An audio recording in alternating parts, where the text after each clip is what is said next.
Putol.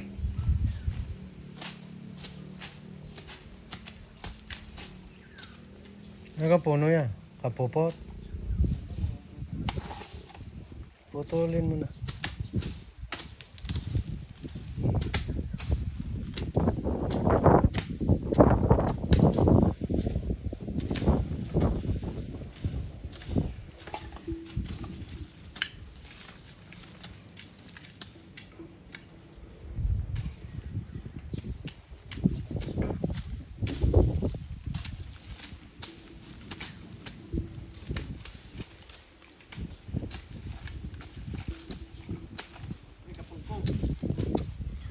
Hanap kong isang linggaw. Ha? Bila ka sa inyo? Tutol na. Ano kang puno yun? Gamot daw sa bumi. Nakakoy wala.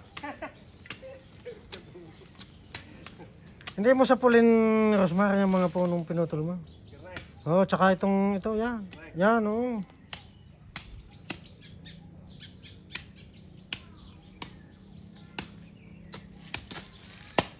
Dadami sa mong gulok.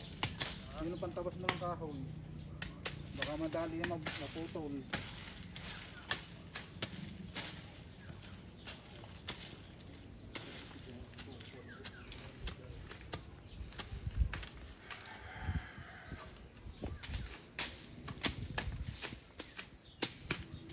Malaki na nagawa doon sa aming apartment eh.